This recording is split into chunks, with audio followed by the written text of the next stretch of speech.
Oke, bismillahirrahmanirrahim. Assalamualaikum warahmatullahi wabarakatuh. Hari ini, Waalaikumsalam warahmatullahi. oke, hari ini kita kembali ketemu untuk mata kuliah manajemen kuantitatif untuk agribisnis ya. Eh, Semoga semua sudah kenal dengan saya. Sudah kenal belum dengan saya sebetulnya? Kita sudah pernah ketemu belum? Belum ya? Belum, Bu. Oh, belum pernah ya. Jadi tadi Bu Sumarti yang me-WA saya ya Bu. Jadi salam kenal. Nama saya Desi Adriani, saya salah satu staf mengajar di program studi agribisnis, jadi di S1, di S2, dan juga di S3. Eee, Sebetulnya kalau di prodi agribisnis itu ada 2 orang dosen nama Desi. Sudah ketemu ya sama Ibu Desi Aryani satunya? Sudah pernah mengajar belum? Belum ya? Belum, Bu. Belum ya, jadi ada 2 dosen gitu dengan nama Desi yang pronunciation-nya ketika membacanya mirip-mirip gitu, walaupun cara menulis namanya berbeda gitu ya. Jadi saya Desi Adriani, satunya lagi nanti ada Ibu Desi Aryani seperti itu. Saya izin share screen.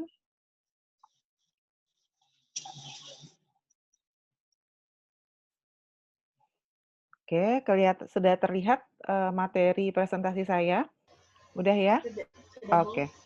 Materi ini sudah saya upload juga di e-learning, jadi nanti bagi yang ingin materi PPT-nya silakan nanti di-download di e-learning, tetapi mohon nanti tidak disebarluaskan secara bebas seperti itu, karena ini hanya untuk kebutuhan kuliah manajemen kuantitatif saja. Kemudian nanti video perkuliahan yang kita tempuh hari ini juga akan saya upload di YouTube, jadi dan akan saya linkkan juga ke e-learning. Jadi nanti bagi Bapak Ibu, adik-adik mahasiswa yang belum memahami betul apa yang saya sampaikan karena mungkin baru me-rewind kembali yang sudah lama dipelajari atau mungkin juga belum ingat betul waktu belajar di S1, nanti bisa ditonton kembali. Jadi nanti bisa diklik di dalam e-learning-nya ya.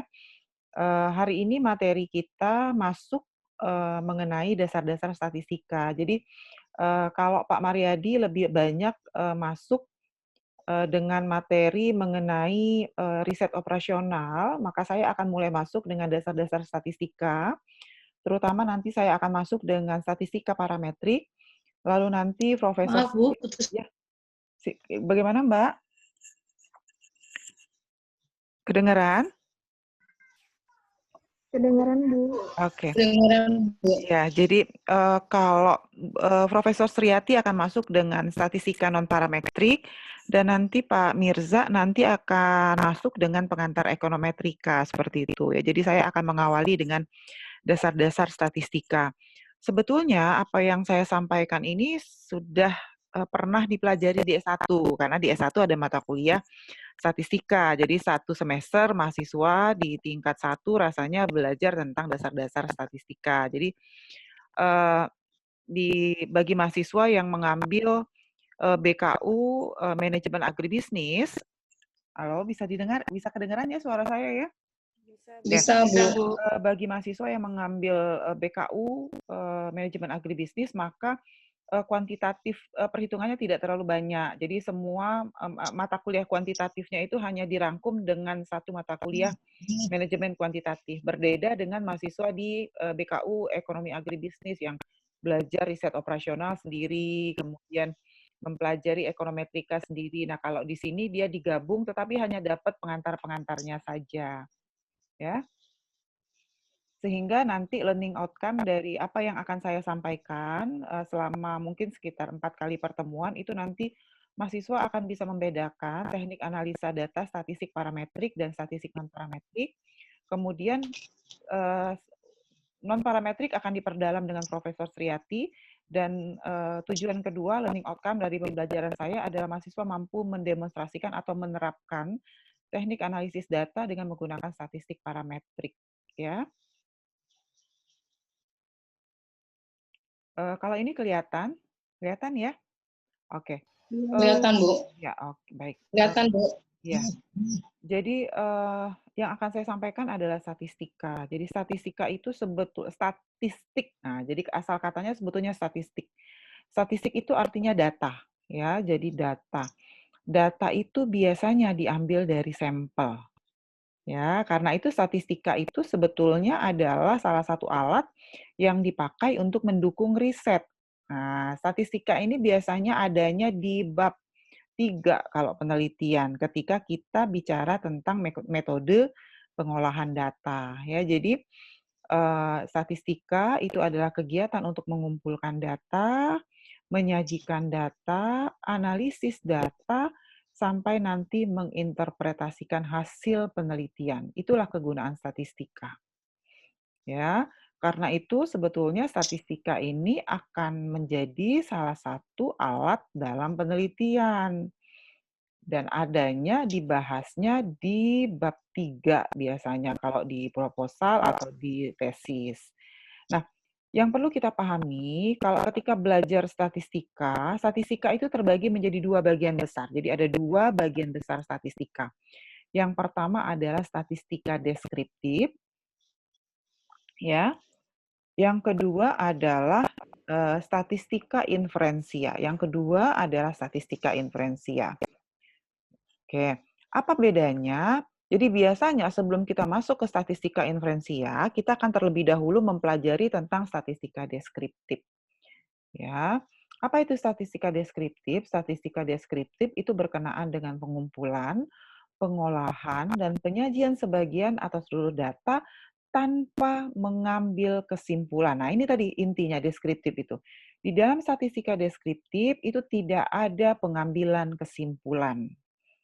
Ya, sehingga kalau kita bicara tesis, kita bicara disertasi, bicara skripsi, maka yang kita pakai biasanya adalah statistika inferensia yang kedua ini. Karena di dalam tesis, skripsi, disertasi ada kesimpulan, ada penarikan kesimpulan. Ya, tapi statistika inferensia itu tidak bisa dipakai kalau kita belum selesai dengan statistika deskriptif.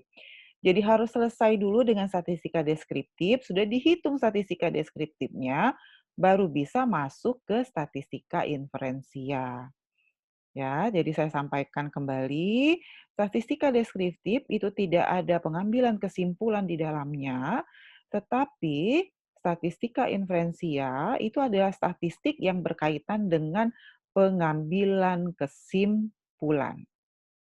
Ya, jadi pengambilan kesimpulan. Statistika inferensia akan menghasilkan generalisasi. Ya, jadi kesimpulan untuk sampel, kan kalau statistik itu ngambil sampel. Nah, kesimpulan sampel itu akan berlaku untuk populasi, digeneralisasikan. Ya, karena itu sebetulnya ketika kita bicara statistik inferensia, maka di awal nggak tahu dapat nggak ya kalau di S2 dapat nggak metode penelitian ya? Jadi sebetulnya mata kuliah ini berkaitan dengan mata kuliah metode penelitian. Kenapa?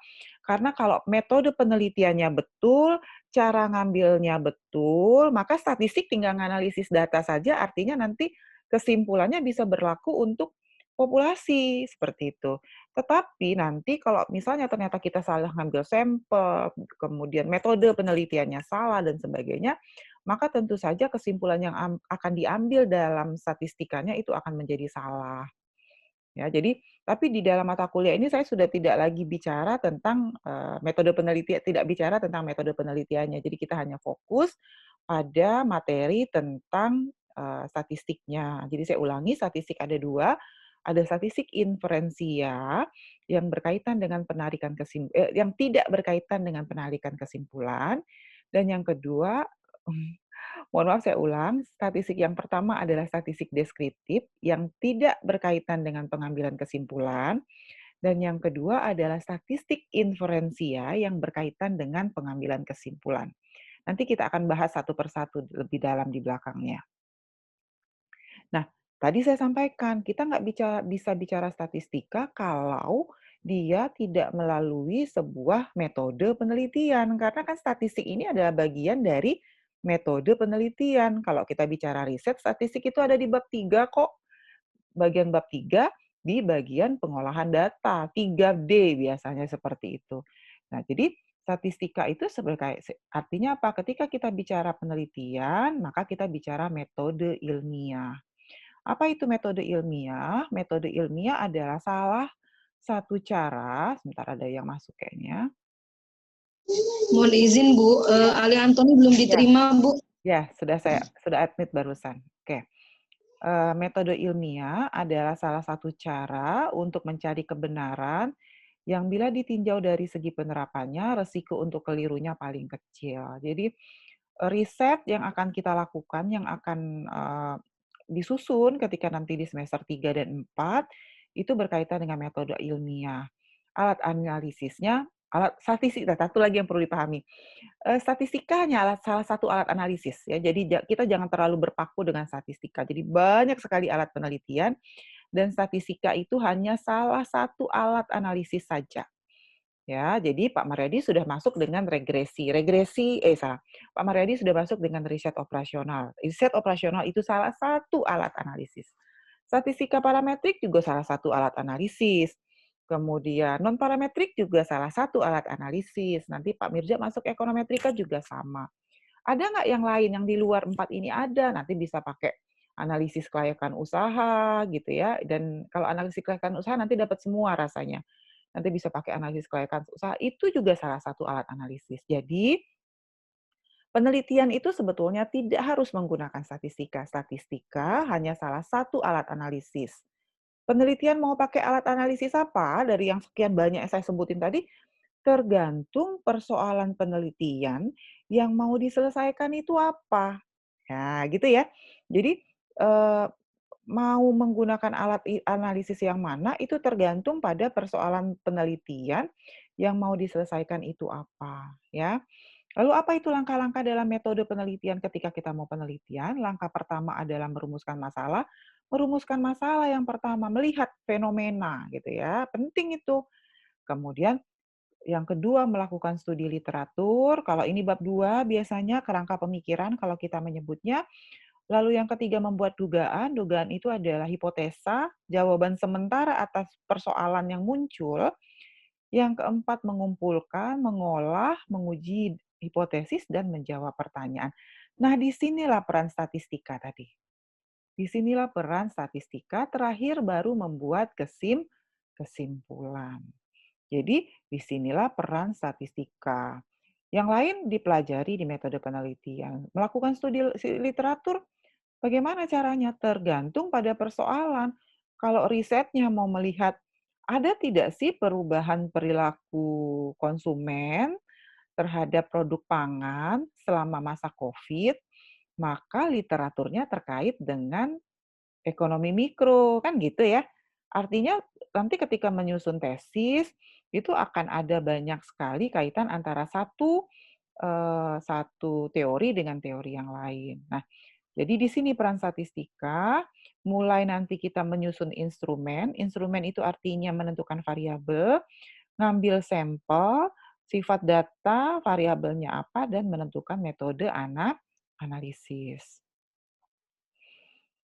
Nah, kalau kita bicara data, nah kalau statistika itu statistik itu artinya datum atau data. Maka data akan terbagi jadi dua. Nah, ini jangan sampai salah nanti, karena kesalahan dalam menentukan jenis data akan menyebabkan kita salah dalam menentukan alat analisis, seperti itu. Jadi harus paham dulu jenis data yang mau diteliti itu apa sih, gitu ya. Jadi data itu terbagi jadi dua, ada data kualitatif, ada data kuantitatif. Apa sih data kualitatif itu? Data kualitatif itu data yang dinyatakan dalam bentuk bukan angka. Ya, jadi data kualitatif itu data yang sebetulnya bentuknya tidak angka, tetapi harus kita kasih angka. Nah, jadi akhirnya kita kasih nilai gitu ya. Misalnya apa? Saya mau lihat pengaruh jenis kelamin terhadap konsumsi. Ya, statistik tuh nggak bisa mengolah kalau dia bentuknya tidak angka. Maka jenis kelamin harus kita ubah jadi angka. Misalnya 1 kita jadikan untuk laki-laki, 0 untuk perempuan. Tetapi jenis kelamin adalah data kualitatif. Seperti itu. Bisa ngikutin ya sampai sini? Status pernikahan. Status pernikahan itu tidak angka bentuknya, tetapi menikah, sudah menikah atau belum menikah, misalnya gitu. Kepuasan konsumen itu nggak ada angkanya gitu ya. Tetapi kita kasih angka supaya nanti kita bisa nilai seperti itu. Jadi data kualitatif itu adalah data yang dinyatakan yang sebetulnya tidak dalam bentuk angka, tetapi kemudian kita kasih nilai supaya dia punya angka. Tetapi ada data yang memang betul-betul dalam bentuk angka. Contohnya, kalau saya mau penelitian, pengaruh, usia petani. Nah, pengaruh usia petani terhadap produktivitas kerja petani. Usia petani itu kira-kira, kuantitatif atau kualitatif usia? Kuantitatif. Nah, kalau usia jelas kuantitatif. Atau misalnya kita bicara di sini contohnya lama bekerja. Lama bekerja jelas kuantitatif. Jumlah gaji itu jelas 1 juta, 2 juta jelas. Usia, hasil ulangan 70, 80 itu kuantitatif ya. Jadi ada data kuantitatif dan ada data kualitatif. Data kualitatif terbagi jadi dua lagi. Ada data nominal, ada data ordinal. Data nominal itu apa sih? Data nominal itu data yang hanya terdiri dari dua kategori. Jadi kita sebut data itu sebagai data nominal kalau dia kategorinya hanya dua. Contohnya apa? Jenis kelamin, status pernikahan gitu ya. Jadi kalau status pernikahan belum menikah, sudah menikah gitu. Dua. Kemudian kalau jenis kelamin laki-laki, perempuan. Jadi dia hanya dua statusnya. Kemudian petani terdidik, tidak terdidik, itu nominal. Jadi hanya dua kategori. Tetapi gimana kalau kita mau membuat lebih dari dua kategori? Maka kita akan membuatnya menjadi data ordinal. Di dalam data ordinal itu biasanya kategorinya lebih dari dua, ya. Jadi data ordinal biasanya kategorinya lebih dari dua dan dia sifatnya dalam bentuk pemeringkatan. Jadi dalam bentuk pemeringkatan. Contohnya, saya mau tahu variabel tingkat adopsi petani. Tingkat adopsi petani itu kita satu, ya itu rendah, atau satu sangat rendah, dua rendah, tiga cukup, 4 tinggi, 5 sangat tinggi. Misalnya seperti itu. Itu data ordinal. Jadi dia ada kategorinya lebih dari satu dan sifatnya ada pemeringkatan. Nah, data nominal dan data ordinal, ya, saya ulangi, data nominal dan ordinal itu masuk dalam data kualitatif. Ya, lalu ada lagi namanya data kuantitatif, juga terbagi menjadi dua. Ada data interval dan ada data rasio. Ya, data interval itu adalah data yang berkaitan misalnya dengan pendapatan. Ya, itu data data interval. Tapi kalau misalnya data seperti derajat apa namanya? Suhu, Fahrenheit, Celcius itu masuk ke dalam data rasio. Jadi ada data interval dan ada data rasio. Kita lihat satu-satu. Nah, ini tadi ya. Saya sudah sampaikan tadi contoh-contohnya. Oke. Yang pertama adalah data nominal, tadi saya sudah sampaikan. Contohnya adalah dia hanya 2 kategori saja, jadi sangat sederhana, jenis kelamin, pekerjaan. Contohnya, data ordinal, datanya ada data yang diperoleh dengan cara kategorisasi atau klasifikasi, tetapi di antara data terdapat hubungan. Contohnya tadi kepuasan kerja, motivasi, lalu ada data interval, adalah data yang diperoleh dengan cara pengukuran di mana jarak antara dua titik skala sudah diketahui. Cirinya tidak ada kategorisasi dan bisa dilakukan operasi matematika, misalnya temperatur. Data rasio adalah data berskala yang diperoleh dengan cara pengukuran. Jadi dua-duanya pakai pengukuran kalau interval di mana jarak antara dua titik skala sudah diketahui dan mempunyai titik nol yang absolut. Misalnya gaji, nilai ujian, jumlah buku, itu semua adalah data rasio. Ya.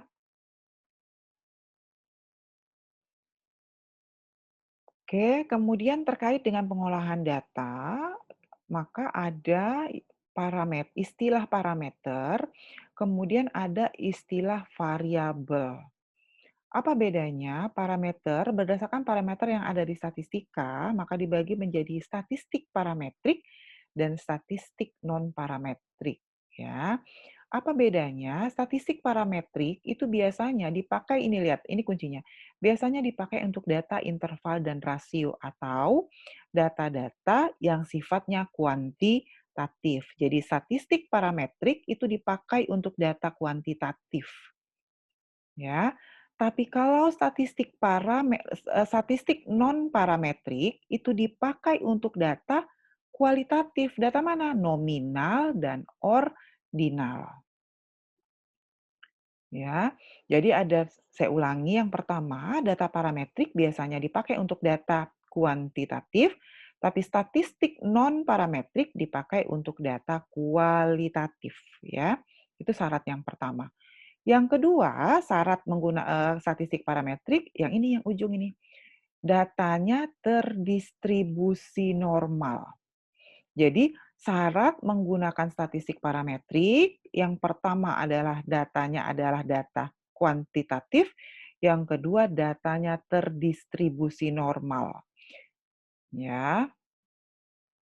Jadi tetapi kalau non parametrik justru datanya tadi data kualitatif dan tidak terdistribusi normal.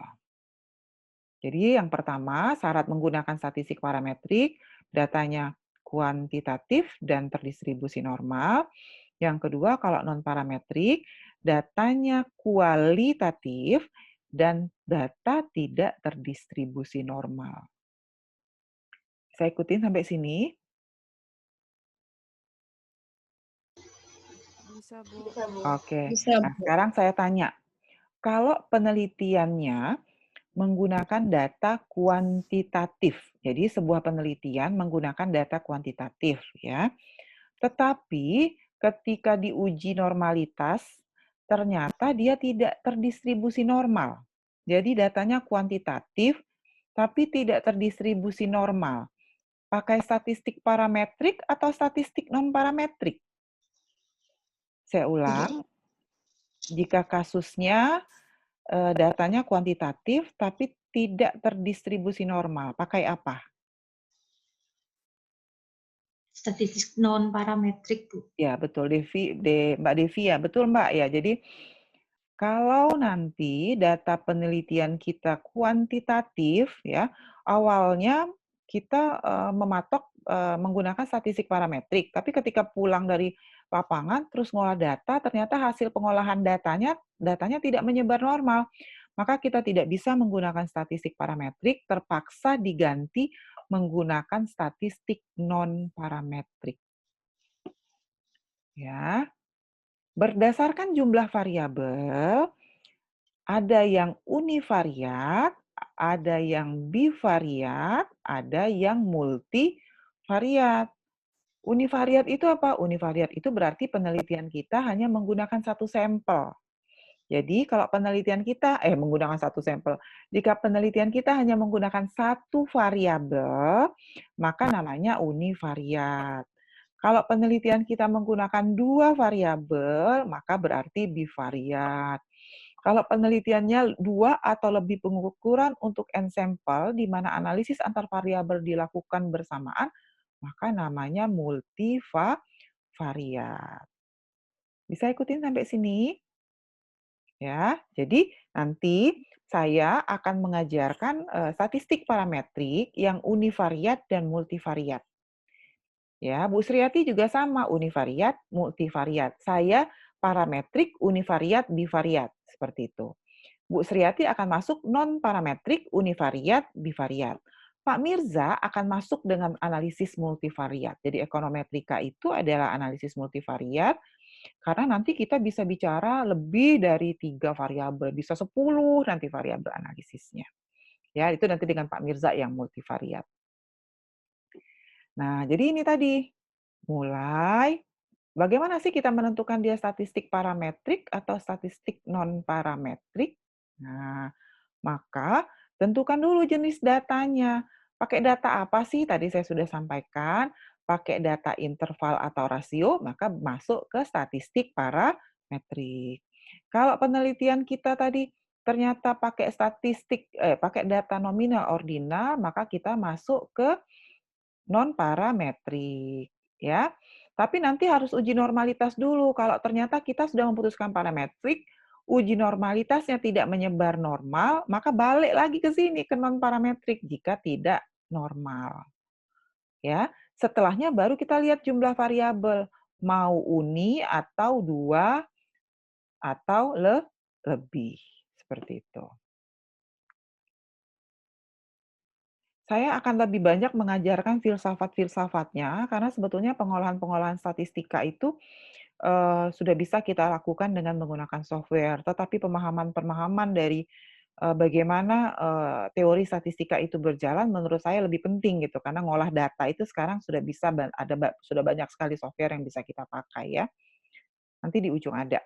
Oke, nah tadi ketika saya sampaikan tentang ketika saya harusnya ada apa terhapus ya? Ada ukuran ada, oke. Oke, tadi ketika saya bicara, statistik, eee, bahwa statistik itu terbagi menjadi 2 bagian besar, yaitu statistik deskriptif dan statistik inferensial. Sekarang kita masuk ke statistik deskriptif. Statistik deskriptif itu terbagi menjadi 2. Ada ukuran penyebaran dan ada ukuran pemusatan. Ini semua sudah kita pahami sebetulnya, tapi teorinya yang kita tidak paham, yang dasar, alur pikirnya yang jadi kita sudah pernah ngitung deviasi, saya yakin semua sudah bisa ngitung deviasi, sudah bisa ngitung rentang, nanti ada interval kelas dan sebagainya. Nah, itu semua adalah ukuran penyebaran dan masuk ke dalam statistik inferensial. Jadi apa sih sebetulnya ukuran penyebaran itu? Ada rentang, deviasi, ada varians, ada deviasi standar ya. Rentang itu apa sih? Rentang itu adalah selisih bilangan terbesar dengan bilangan terkecil. Jadi sebaran merupakan ukuran penyebaran yang sangat kasar sebab hanya bersangkutan dengan bilangan terbesar dan bilangan terkecil. Nah, kalau ini adalah data, ya, kalau ini adalah data yang kita punya, maka rata-rata dari data ini adalah 55. Padahal kalau kita bicara rentang, R-nya, rentangnya kan nilai paling kecilnya 10, nilai paling besar 100. Rentangnya adalah 90, tapi rata-ratanya adalah 55. Bisa ikutin ya? Ada ini datanya, ini data yang menyebarnya bagus dari 10, 20, 30. Ini tadi yang data ini, yang data kedua, nilainya ekstrim, ada 100, ada 10. Yang C itu sampelnya menyebar. Ada yang 10, ada yang 100, ada yang ini, ada yang 90, ini 90, ada yang 80, yang ini ada yang 30, ada yang 20. Kalau digambarkan kira-kira seperti ini. Rata-ratanya 55, rentangnya berapa? Yang data terendah dikurang data tertinggi. 100 dikurang 10 adalah 90. Ini adalah ukuran penyebaran dan masuk dalam statistik inferensial. Oke, deviasi. Deviasi apa? Deviasi adalah penyebaran berdasarkan harga mutlak simpangan, bilangan-bilangan terhadap rata-ratanya. Jadi ada kelompok A, ini ada kelompok A, dan ada kelompok B, ya. Maka cara mencari deviasi adalah X dikurang dengan X rata-rata, lalu nanti dicari nilai mutlaknya. Ya, jadi dicari nilai mutlaknya, maka deviasi itu adalah, tadi ini kan rata-ratanya ada 45, cari dulu nanti data ini cari rata-ratanya, rata-ratanya berapa, nanti di sini dapatlah X dikurang X rata-ratanya, tadi 55 ya, 45, 35, 20, 15, 5, nanti dapat deviasi rata-ratanya adalah yang ini 250 dibagi dengan N. Nah ini ya, jumlah deviasinya dibagi dengan N. 250 dibagi 10 adalah 25. Kelompok B nanti dapat 390 dibagi dengan 10 sama dengan 39. Makin besar deviasi, makin besar simpangan, maka makin besar nilai deviasi rata-rata.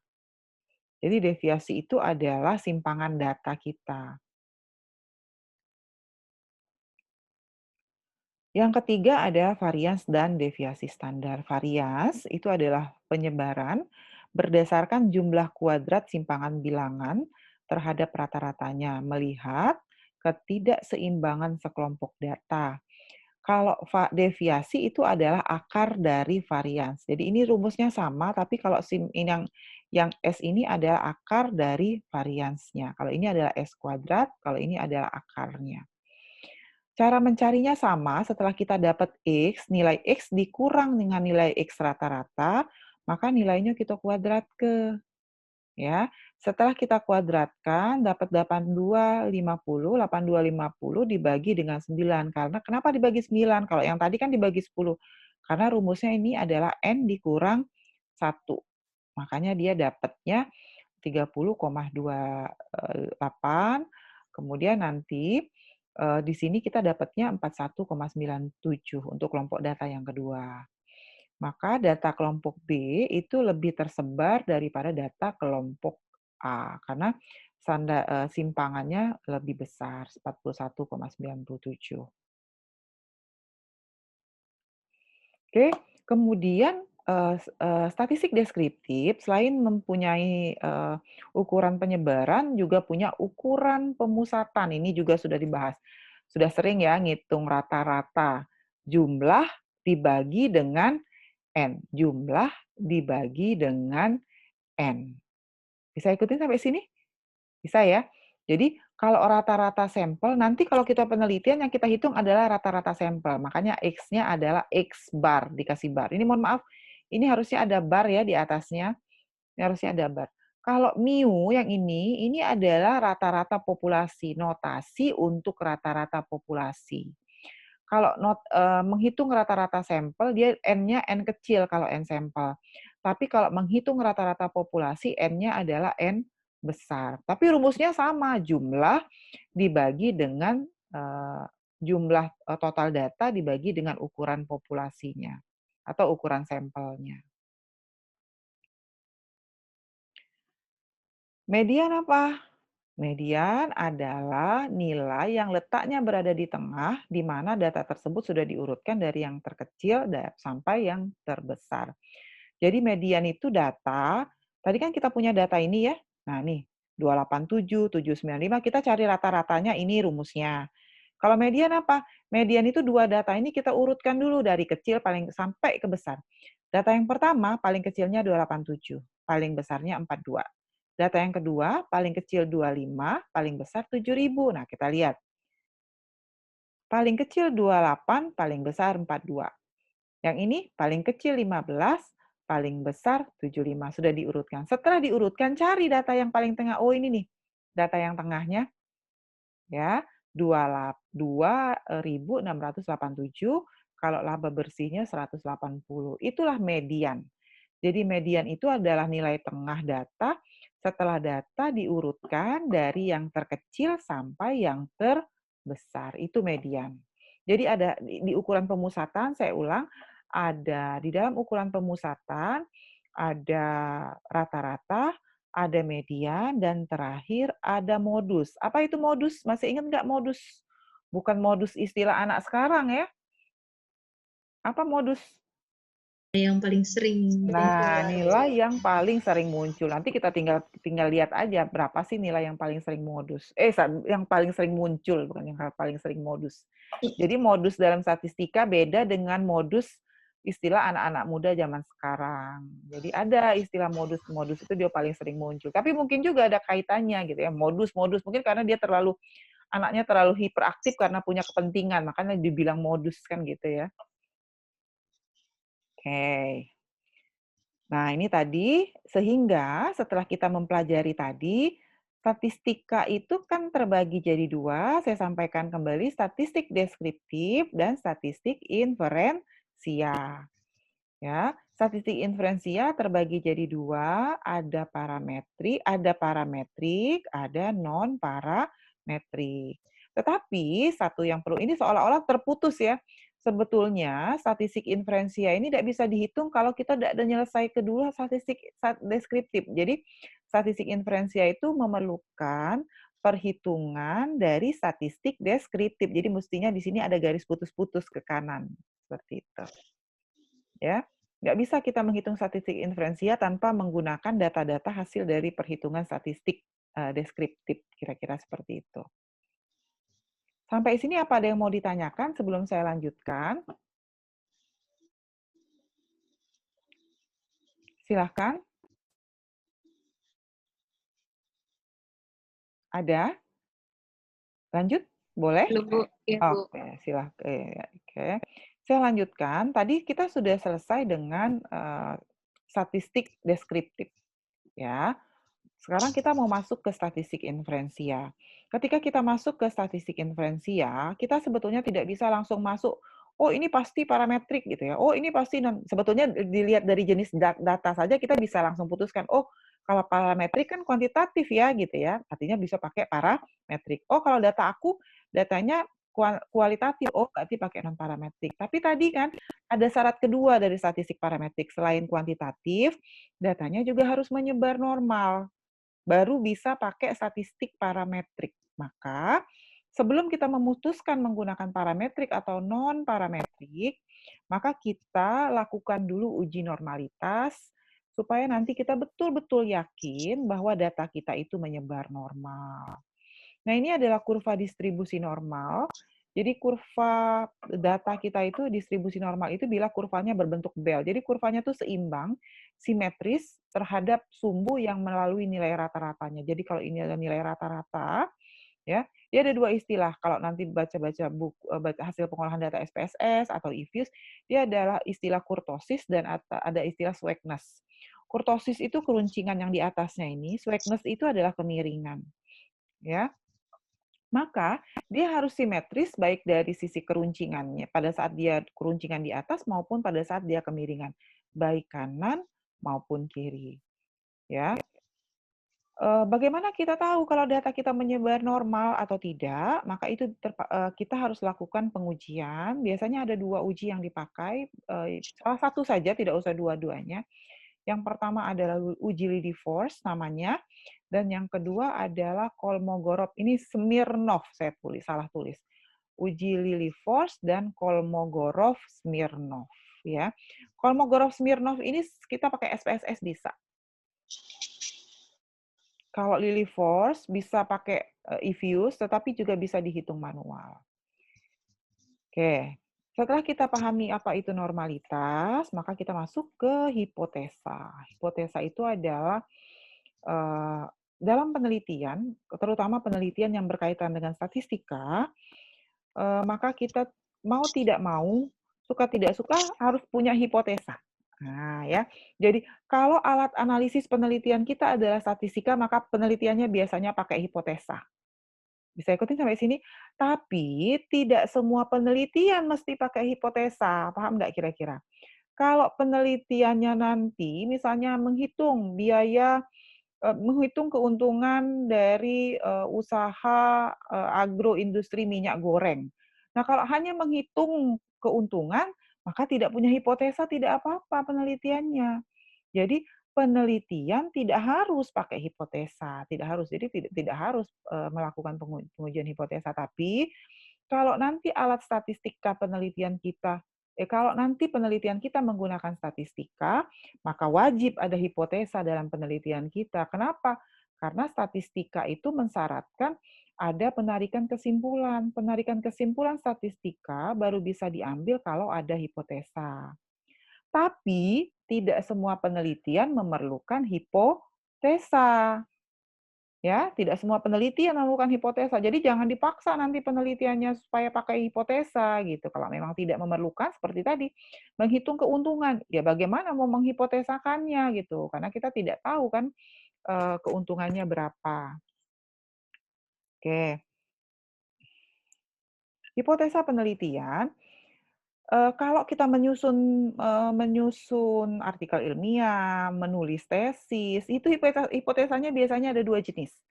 Ada hipotesa penelitian, ini hipotesa penelitian, ini adalah hipotesa statistika. Jadi ada dua. Yang ini, yang hipotesa penelitian ini biasanya ada di bab 2. Ya, yang ini ada di bab 2, yang ini ada di bab 3 hipotesa statistika. Ya. Jadi kita tidak bisa membuat hipotesa statistika kalau tidak ada hipotesa penelitian. Ya, kita tidak bisa membuat hipotesa statistik kalau hipotesa penelitiannya nggak ada. Lalu bagaimana cara kita membuat hipotesa? Bagaimana cara kita membuat hipotesa penelitian? Hipotesa penelitian yang ini, yang ada di bab 2 ini turunnya dari hasil kita membaca tinjauan pustaka dan tinjauan studi terdahulu.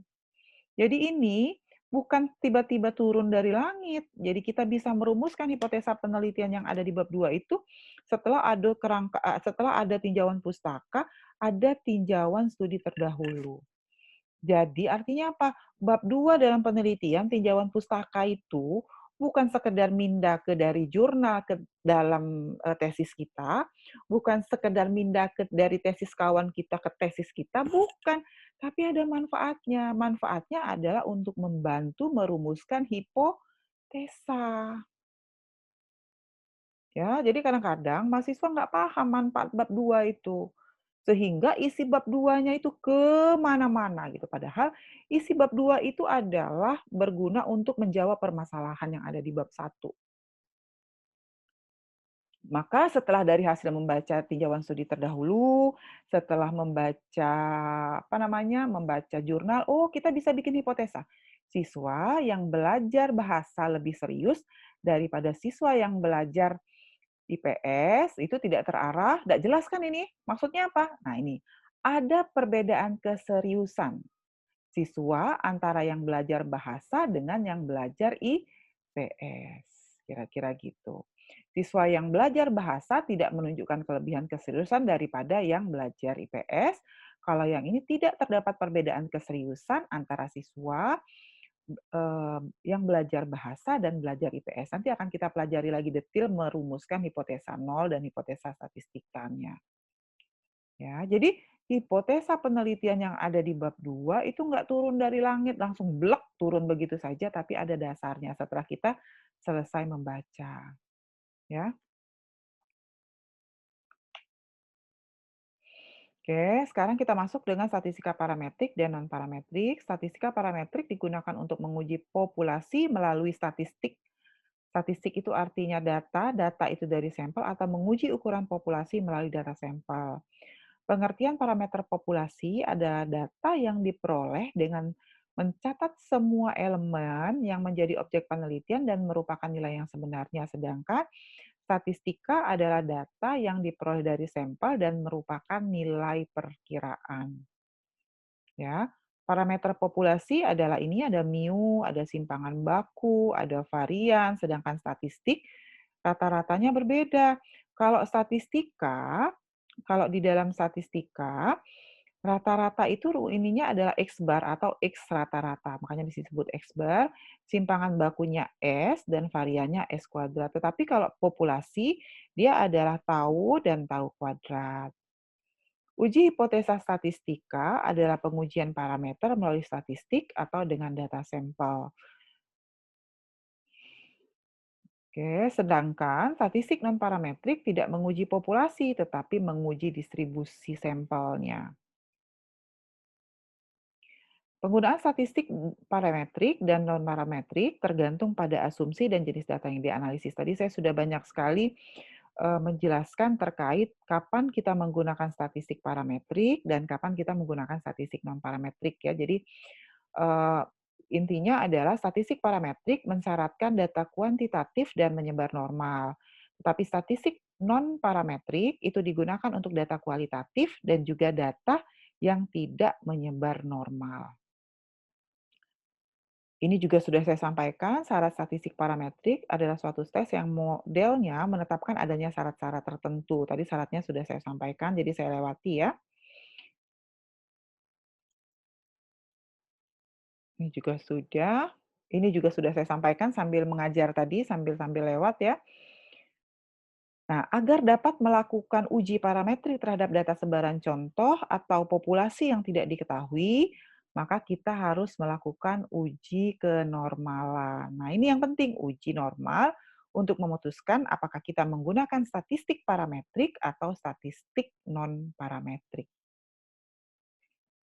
Apa itu? Bisa pakai apa? Bisa pakai Lilly Force, De Agustino, ini Kolmogorov Smirnov, dilakukan dengan cara membandingkan data dengan data yang seharusnya jika data berada pada populasi yang menyebar normal. Bisa juga dengan cara grafis, dengan membandingkan grafis frekuensi kumulatif dari data yang ada dengan grafis frekuensi kumulatif seandainya data tersebar secara normal. Nah, ini adalah pengujian menggunakan uji Lilly Force ya. Saya langsung ke soal aja ya. Uji Lilly Force ini contoh hasil pengamatan terhadap pendapatan petani di desa A sebagai berikut. Jadi dapat data pendapatannya 1.000, 1.500, 1.600, 1.450, 1.725, 1.560, 1.650, 1.700. Lakukanlah uji hipotesa nol bahwa data berasal dari populasi dengan sebaran normal pada alfa 0,05 dan 0,01. Lilly Force ini yang akan saya sampaikan adalah pengujian secara manual dulu. Jadi kalau kita ngitung tidak pakai SPS, tidak menggunakan SPSS. Maka hipotesanya H0-nya adalah data menyebar normal, H1 adalah data tidak menyebar normal. Alfanya tadi diminta antara 0,05 dan alfanya 0,01. Ya. Lilly Force 0,01 nanti ada tabel Lilly Force saya tunjukkan. Nanti kalau Lilly Force 0,05 itu adalah nilainya adalah 0,285 dan nilai Lilly Force, nilai tabel Lilly Force 0,01 adalah 0,331. Ya, rata-rata XI data yang ini tadi, yang ini kita cari rata-ratanya. Saya pikir tidak usah lagi saya ajarkan cara menghitung rata-rata ya. Dijumlahin, dibagi N, nanti dapat rata-ratanya 1.523 bagi 125. Simpangannya, tadi di depan ada rumusnya, nanti bisa dihitung sendiri, 231,493. Maka kita akan cari nilai ZI. Nah, ini adalah tabel Lilly Force. Nah, ini data kita tadi, kita mau cari nilai yang ini, nilai ZI. Ya. Bagaimana cara menghitung nilai min 2,26? Caranya adalah nilai XI dikurang dengan XI rata-rata dibagi dengan standar deviasi. Tadi kita sudah dapat ini rata-ratanya, ini standar deviasinya. Nilai XI-nya berapa? Lihat, nilai XI yang pertama adalah 1.000. Maka caranya adalah 1.000 dikurang dengan 1.523,125 dibagi 231,493. Ini dapatnya dari standar deviasi. Maka 1.000 dikurang 1.500 itu adalah minus 523,125. Dibagi 231 dapatnya min 2,29 atau kalau saya bulatkan menjadi min 2,26. Ya, ini adalah nilai ZI-nya. Maka kita harus cari nilai. Nah, setelah dapat nilai ZI, ini nilai ZI dapat. Nanti semua dicari dengan cara yang sama. Kita akan cari nilai FZI. Nilai FZI itu dapatnya dari, lihat ya, ini nilainya min 2,26. Kita buka tabel Z. Ini tabel Z, cari 2,26, min 2,26. Nih, 2,26 ini di atas min 2,2, tadi kan 2,26 ya, ini min 2,2, nih, saya batasin di sini. Mana nih? Atas sekali. Nah ya, udah kelihatan tapi atasnya nantinya. Ini ya, min 2,2, cari. Ya, silakan. Kenapa? Beda slide. Nggak kelihatan, Bu. Oh, nggak kelihatan ya? Oke. Berarti harus di-share ulang. Kalau ini? Iya, Bu. Kelihatan ya? Nah, ini 2,2, cari di kirinya 2,2, cari atasnya 6. Nah, ini atasnya 6. Nanti dapatnya ini 2,2, dapatnya nanti 0,0119 yang ini nih. Jadi di sininya 2,2, min 2,2, atasnya 6. Dapat nanti nilai Z-nya 0,119. Kelihatan nggak? Coba ya saya gedein, bisa gedein dulu. Nah ya, ini kan jadi di sininya, nah ini min 2,2, di atasnya carinya 0,0, kan tadi min 2,26 ya. Maka nanti di sininya 0,0119. Inilah nilai FZI-nya. Dengan cara yang sama, coba kita cek. Saya balik lagi ke, oke ini dia. Nah ini 0,0119. Maka dengan cara yang sama, nanti ini dihitung juga dengan cara yang seperti ini tadi, yang ini, ya. Kemudian cari nilai ZI-nya, dengan cara yang sama dihitung juga untuk sampel nomor 2 dan sampai dengan sampel nomor 8 untuk ZI dan FZI. Sampai sini ada yang mau tanya belum kira-kira? Belum, Bu. Belum, lanjut ya. Saya perlu mengajarkan perhitungan detail, mana tahu nanti di antara mahasiswa yang ikut kuliah ini nanti ada yang mau jadi dosen. Saya itu kadang-kadang bebannya seperti itu gitu. Sebetulnya semua sudah bisa dikerjakan dengan software, tapi kalau jadi dosen, nanti kalau ada yang mau jadi dosen harus paham teknik menghitungnya, seperti itu. Makanya saya selalu mencoba untuk mengajarkan itu detail seperti itu. Jadi mohon maaf kalau misalnya terlalu ini ya, nyelimet gitu ya. Nah, setelah kita dapat FZI, saya tuh ngebayangin soalnya nanti kalau ada yang mau meneruskan saya menjadi dosen seperti itu. Ya. Oke. Nah, setelah dapat FZI dari tabel Z tadi, jadi tabel yang tadi, yang saya buka tadi itu namanya tabel Z, ya, tabel normal, tabel distribusi normal. Nanti saya share juga di e-learning ya, supaya bisa di-download. Setelah itu, data yang ini kita urutkan dari yang paling kecil sampai yang paling besar. Yang paling kecil kan yang ini ya, maka dia urutan 1. Karena datanya ada 8, 1/8. Yang urutan kedua yang mana yang paling kecil kedua? Paling kecil kedua yang ini ya, maka dia jadi 2/8. Yang paling kecil lagi yang mana setelah 3? 4. Ini berarti 3 per, ini kan 0,48, 3/8. Terus sampai dengan yang paling tinggi adalah 0,8078. Ini adalah 8/8, maka dia dapatnya 1.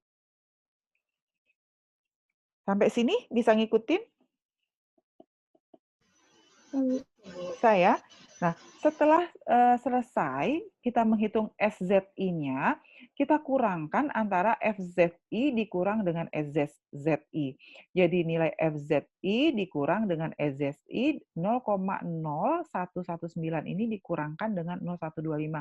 Tapi ini ada tanda mutlak di depannya. Jadi tadi di rumus yang depan ini,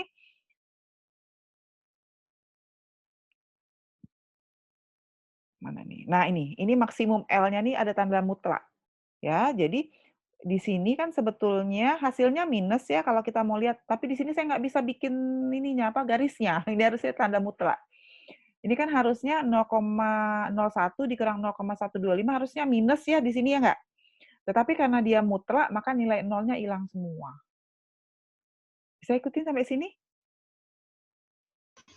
Bisa, Bu. Nah, setelah itu dari yang data hasil selisih ini kita cari yang paling besar. Itulah nilai hitung kita. Nah ini kita ambil nilai FZI dikurang SZI tertinggi, yaitu yang ini 0,1922. Itulah yang paling tinggi datanya. Ya, maka nanti nilai hitung kita tadi, nilai hitung kita 0, ini kan nilai L hitung, Lillie Force hitung. Nilai Lillie Force hitung harus dibandingkan dengan nilai Lillie Force tabel. Nilai Lillie Force tabel tadi udah disampaikan di sini, yang L 0,05 itu adalah 0,28. Kalau kita pakai alfanya 0,01 dapatnya 0,31. Tabel Lillie Force-nya dari mana sih? Ini tabel Lillie Force-nya. Nah, ini tabel Lillie Force. Nanti kita cari, tadi sampel kita 8 ya. Nah, ini sampelnya 8. Kita pakainya 0,05, ini 0,285 sama 0,01. 0,285, ini alfanya 0,05 sama 0,01. Maka hasilnya adalah 0,331 sama 0,285. Ya, ini adalah nilai Lillie Force hitung, L hitungnya untuk N-nya 8, alfanya 0,01, dan ini N8, alfanya 0,05. Itu nilai Lillie Force hitung harus kita bandingkan dengan nilai Lillie Force tabel.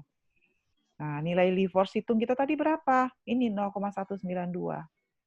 Maka kalau kita ambil satu saja nilai kita tadi 0,285 misalnya, maka nilai hitung kita ini, L kita ini lebih kecil daripada L yang 0,05. Kalau dia lebih kecil berarti kita memutuskan untuk menerima H0. yang berarti bahwa data pendapatan petani berasal dari populasi dengan sebaran normal, sehingga uji statistika parametrik dapat kita terapkan. Ya, jadi kalau nanti nilai hitung lebih kecil dari alfanya, maka itu berarti dia datanya menyebar normal. Lihatnya di mana sih ini nih, lihatnya di sini. Kaidah keputusan. Nah ini. Jika L hitung lebih kecil dari L tabel, terima H0. Kalau dia terima, berarti datanya menyebar normal. Terima H0 kan? Tapi kalau L-nya lebih besar dari L tabel, maka tolak H0. Tolak H0, kalau tolak H0 berarti terima H1. Maka sampel tidak berasal dari sebaran normal.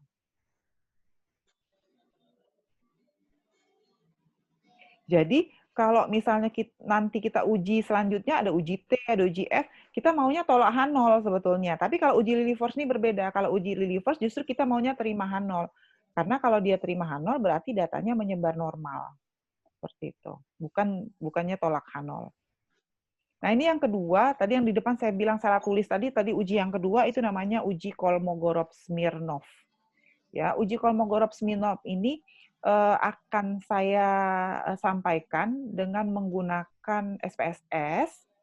Ya, jadi nanti SPSS itu bisa di-download sendiri sekarang, banyak sekali programnya di di Google gitu ya, walaupun bajakan gitu ya. Jadi nanti bisa masukkan dulu data yang tadi, yang petani-petani tadi datanya dimasukkan. Ya, download dulu yang pasti, kalau nggak ada programnya di SPSS gimana mau mengolah data gitu ya. Jadi nanti tolong datanya, programnya di-download dulu, dan saya tidak ajarkan cara mendownload karena sudah ada banyak sekali tuh di YouTube juga banyak sekali bagaimana cara mendownload SPSS dan sebagainya. Oke, maka yang akan kita lakukan kalau datanya kita mau masukkan, kita yakin nggak sih? Jadi uji normal ini dilakukan sebelum kita melakukan pengolahan data ya, di awal sebetulnya. Nah, deskriptif, kemudian nanti pilih analyze, pilih deskriptif, pilih frekuensi. Ya. Selanjutnya, kalau sudah, nanti keluar seperti ini. Masukkan variabel, klik variabel ini, var ini, masukkan ke sini. Klik di sini, nanti dia ada di sini, klik di sini, pilih ke sini, nanti variabel ini pindah ke sini. Ya, jadi nanti yang ini sudah keluar sendiri, tapi kita biruhin dulu karena biasanya belum biru. Kalau sudah biru berarti sudah kita pilih, klik di sini, nanti variabel ini dia pindah ke sini. Seperti itu. Nah, nanti kan pindah sini ya. Nah, ketika dia sudah dipindah, nanti akan keluar frekuensi, klik ke sini frekuensi statistiknya, maka kita akan keluar, kita klik ini, kita mau yang mana sih sebetulnya dari data-data ini? Kita mau data distribusi normal. Nah, ini dia. Sweetness dan kurtosisnya kita klik. Kalau kita mau data median, tadi ya mau hitung mediannya berapa, rata-ratanya berapa, mediannya berapa, standar deviasi, varian, ring, minimum, maksimum tuh bisa diklik di sini semua gitu. Tapi kalau untuk normal tuh sebetulnya ujinya yang ini saja. Tapi kalau mau kita mau serempak, sekalianlah hitung standar deviasi, ukuran pemusatan, sekalianlah hitung ukuran penyebaran, ya langsung aja diklik ini data-datanya, jumlahnya berapa, ininya berapa, nanti keluar semua. Kalau sudah, klik continue. Ya. Jadi kalau SPSS itu dia menggunakan Kolmogorov-Smirnov. Nah, kalau sudah, kita akan minta, kalau mau bikin grafik bisa juga, nanti di sini akan ada pilihan histogram, pilih histogram. Kalau nanti mau bikin grafik, tadi kan kita ada grafik yang bentuk bel itu tadi ya, bentuk lonceng. Nah, kalau kita mau mau keluarkan grafiknya, maka ini klik juga, lalu klik continue. Nah, nanti keluarnya seperti ini. Nah, ini yang grafik yang diminta tadi. Kalau kita nggak klik yang histogram tadi, kalau histogram ini tadi nggak kita klik, grafik yang ini nggak keluar. Keluarnya cuma ini aja. Jadi sebetulnya nggak usah lagi ngitung-ngitung pakai Lilliefors. Tapi Lilliefors itu pertama kali belajar statistik itu ya belajar Lilliefors dulu gitu. Ya baru nih canggih-canggih yang pakai seperti ini. Bagaimana kita membaca? Nah, di sini ada terusan output-nya. Bacanya tuh cuma di sini aja. Nah, yang tadi sudah ya. Lihat di sini, 0,5. Inilah asintotik signifikannya, 0,59. Kalau nilai yang paling bawah ini lebih besar dari 0,05, kita pakai 5%, berarti 0,05, ya. maka datanya benar-benar normal. Ini test distribution is normal. Dia kasih tahu sebetulnya normal. Kenapa normal? Karena lihatnya dari sini. Dia lebih besar dari 0,05. Maka data menyebar normal. Kalau datanya menyebar kuantitatif, menyebar normal, maka kita bisa gunakan statistik parametrik. Ya, bisa ikutin sampai sini? Nah, tetapi di kalau di S1 uji normalitas, kalau data kuantitatif, kemudian kalau penelitiannya menggunakan data kuantitatif, lalu sampelnya 30, itu tidak lagi melakukan uji normal kalau di jurusan di prodi agribisnis. Kenapa? Karena ada salah satu ahli statistika namanya siapa saya namanya siapa tahun 70-an mengatakan bahwa kalau kalau data kita itu jumlah sampelnya 30 dan kuantitatif tidak usah lagi uji normal seperti itu. Kecuali kalau jumlah sampel kita di bawah 30, kuantitatif di bawah 30 baru harus uji normal. Tapi kalau sudah 30 atau lebih, biasanya kalau di S2 kan sudah lebih dari 30 tuh. Nah, tidak usah lagi. Kalau menurut pendapatnya, saya lupa, ada satu ahli statistika yang mengatakan 30 itu adalah syarat menyebar normal. Seperti itu. Nah, jadi ini berdasarkan Kolmogorov-Smirnov, maka signifikannya tadi lebih besar dari 0,05. Tadi kan dapatnya 0,59, maka datanya terdistribusi normal. Kalau dia terdistribusi normal, berarti kita boleh menggunakan statistik parametrik. Ya. Silahkan jika ada yang ingin ditanyakan terkait dengan materi perkuliahan kita. Silahkan. Bisa dipahami apa yang saya sampaikan atau terlalu cepat?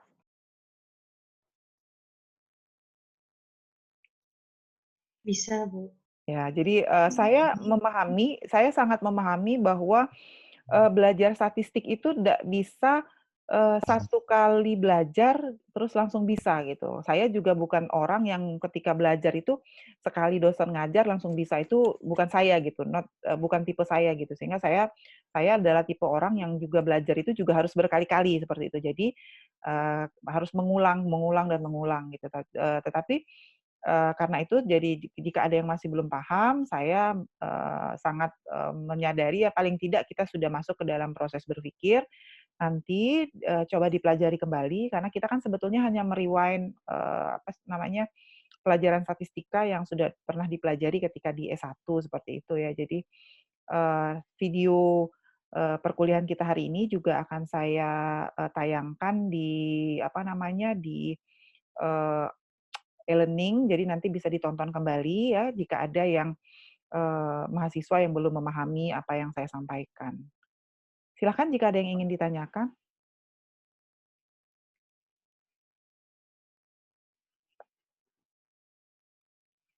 Ini semua angkatan 2020 ya atau angkatan 2020. 2020 berarti semester 1 ya?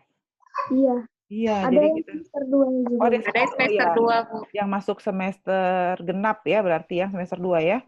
Iya, oke. Ya, silakan kalau ada yang yang ingin ditanyakan. Ada yang alumni agribisnis Unsri? Ada, Bu. Ada. Devi ya? Siapa? Enggak, Bu. Siapa? Marini. Oh, Marini. Oh, angkatan berapa, Mbak? 2000, Bu. 2000. Oke. Angkatan 2000 berarti selesai 2004. Berarti ketemu sama saya ya waktu itu ya? Ketemu ya? Oh iya. Karena saya baru masuk ngajar itu, saya jadi dosen 2001 rasanya. Iya, masih masih muda sekali waktu itu. Ya, sudah nikah sih, tapi sudah punya anak 1 waktu itu. Oke. Silakan kalau ada yang mau ditanyakan. Ada lagi? Kalau tidak ada, mungkin saya cukupkan sampai sini dulu kuliahnya. Insya Allah nanti minggu depan kita ketemu kembali ya. Ada tugas yang saya sisipkan di e-learning, nanti tolong dibaca. Submit tugasnya, saya kasih waktu 1 minggu. Terima kasih atas perhatiannya. Mohon maaf lahir dan batin. Salam sehat selalu ya. Semoga tetap bisa menjaga kondisi kesehatan kita semua dalam kondisi yang demikian menuntut kita harus banyak bersabar dan bertahan. Terima kasih, saya cukupkan. Wassalamualaikum warahmatullahi wabarakatuh. Waalaikumsalam warahmatullahi wabarakatuh. Terima kasih, Bu. Sama-sama. Terima kasih, Bu.